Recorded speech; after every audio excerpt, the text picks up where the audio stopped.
আসসালামু আলাইকুম। আজকে আমরা ভগ্নাংশের যোগ নিয়ে আলোচনা করব। তা আমরা ঘুরে একটা অঙ্ক দিয়েছি 6 ভাগের 1 যোগ 12 ভাগের 1।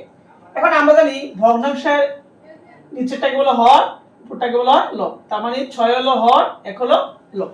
তা আমাদের প্রথম কাজ হলো হরগুলোর লসাগু। তাহলে এখানে হর কত? 6 এবং হলো কত? 12। যদি আমরা 6 এবং 12 যদি আমরা লসাগু নেই, 6 জোড় সংখ্যা 12 জোড় সংখ্যা, তাহলে 2 দিয়ে যায়। 3 দুগুণা 6, 6 দুগুণা 12। এখন 3 বিজোড় 6 জোড়। খেয়াল রাখবেন, যদি আপনি লসাগু নিতে চান সর্বনিম্ন দুইটা সংখ্যাকে আপনার ভাগ যেতে হবে। তাহলে এখানে একটা জোড় একটা বিজোড়, তাহলে 2 দিয়ে যাবে না। যদি আমরা 3 দিয়ে দেই, 3 একে 3, 3 দুগুণা 6, তাহলে আর এখানে যাবে না। তাহলে এখানে লসাগু কত পাচ্ছি? তাহলে আমাদের লসাগু হচ্ছে লসাগু 2 গুণন 3 গুণন 2। 1 দিয়ে কেন? 1 দিয়ে যে কোনো সংখ্যা গুণ করলে ওই সংখ্যাটাই হয়। 3 দুগুণা 6, 3 দুগুণা 6, 6 দুগুণা 12। অর্থাৎ আমরা লসাগু পেলাম কত? 12। এখন আপনার কাজ হলো যে এই লসাগুকে হর দ্বারা ভাগ। তাহলে হর কত? 6। তাহলে আমরা 12 কে ভাগ করব দিয়ে 6 দিয়ে। 6 একে 6, 6 দুগুণা 12।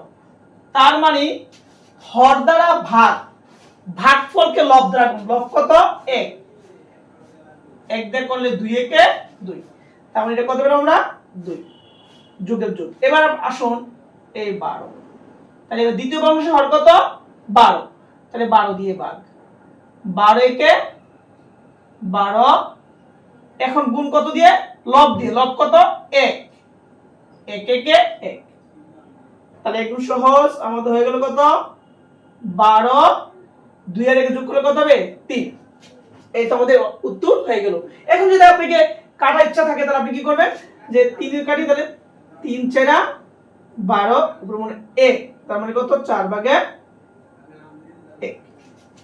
আমি আবারো বলি, প্রথমে আপনারা হরগুলো লসাগু নেবেন।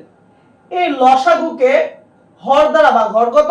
6 আর লব দ্বারা গুণ। অর্থাৎ লসাগুকে হর দ্বারা ভাগ, লব দ্বারা গুণ। অনুরূপভাবে যদি আমরা বুঝে দেওয়া এই অঙ্কটির সমাধান করি, একটু খেয়াল করেন। আমরা এখানে প্রথমে হরগুলো লসাগু নেব। হর কত? 18 এবং 12। তাহলে 18 এবং 12 আমরা লসাগু নেব। 18 জোড় 12 জোড়, তাহলে এখানে কি 2 দ্বারা ভাগ যাবে। তাহলে 2 দিলে কত হবে? 6 দুগুণা 12, সরি 9 দুগুণা 18, 6 দুগুণা 12। এখন খেয়াল করেন, 9 বিজোড় 6 কিন্তু জোড়, তাহলে 2 দিয়ে যাবে না। একটা লসাগু করার সময় সর্বনিম্ন দুইটা সংখ্যাকে যেতে হয়। তো এই ক্ষেত্রে 2 দিয়া 6 রে যায়, 9 রে যায় না। তাইলে আবার 2 দিয়ে যাবে না। তাহলে কি করব আমরা? 3 দিয়ে। দেখি 3 দিয়ে যায় কিনা। 3 দিয়ে দিলে 3 3 9, 3 দুগুণা 6। তাহলে 3 দিয়ে কত হয়? 3 3 9, 3 দুগুণা 6। এখন খেয়াল করেন, একটা বিজোড় একটা হলো জোড়। 2 দিয়া 2 এর যায় কিন্তু 3 এর যায় না। যদি আমরা 3 দিয়া দেই, 3 এর যায় 2 এর যায় না। কমপক্ষে কয়টা দেব? দুইটা। এখন 4 দিয়ে তো যাবে না, যেহেতু এখানে 4 3 হচ্ছে 4 বড়। এখন আমরা লসাগু কত পেলাম? 2 গুণন, আমরা বাংলায় লিখে দিলাম লসাগু সমান সমান 2 গুণন 3 গুণন 3 গুণন 2। তাহলে কত হলো? 3 দুগুণা 6, 3 6 18, 18 দুগুণা কত? 36। অর্থাৎ আমরা লসাগু পেলাম কত? 36। এবার লসাগু কি? হর দ্বারা ভাগ। তাহলে আমরা কি লিখতে পারি? 36 কে ভাগ কত দ্বারা? হর কত? 18। 18 দুগুণা 36। এখন লব দ্বারা গুণ। লব কত? 5। 5 দুগুণা 10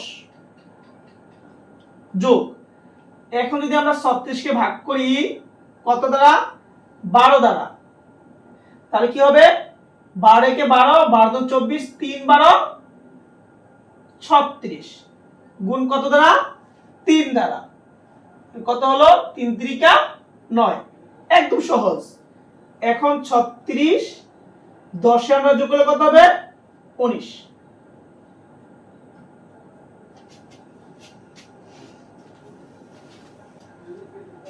অনুরূপভাবে যদি আমরা এই অঙ্কটি সমাধান করি, একটু খেয়াল করেন, তাহলে এখানে কত কত লসাগু বলেন? 30 এবং 45। তাহলে আমরা 30 এবং 45 লসাগু নেব। এখন 30 এবং 45 খেয়াল করেন, 30 কিন্তু জোড় সংখ্যা, 45 বিজোড় সংখ্যা, তাহলে 2 দিয়ে যাবে। এখন 3 দিয়ে যায় কিনা খেয়াল করেন, 3 দিয়ে যায়, 3 10 30, 3 15 45। এখন খেয়াল করেন 10 জোড় সংখ্যা, 15 বিজোড় সংখ্যা, তাহলে 2 দিয়ে যাবেন, ওই যে কমপক্ষে 2টা যেতে হবে। এখন আপনি খেয়াল করেন, যদি আমরা 5 দিয়ে দেই, 5 থেকে 5, 5 দুগুণে 10, 5 দিয়ে 15 করলে 3 5 15। এখন আমরা লসাগু কত পেলাম?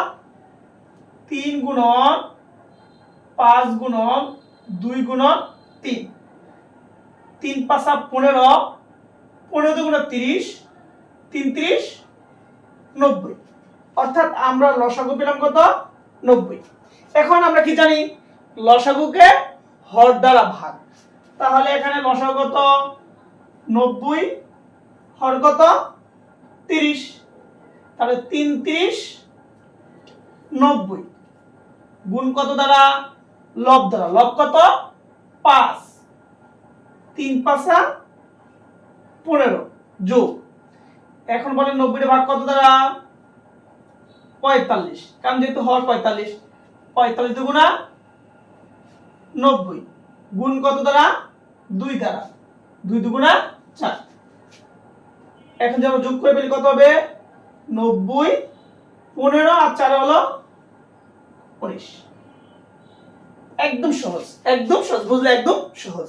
আশা করি সবাই বুঝতে পেরেছেন। সবাই ভালো থাকবেন। আল্লাহ হাফেজ। আসসালামু আলাইকুম।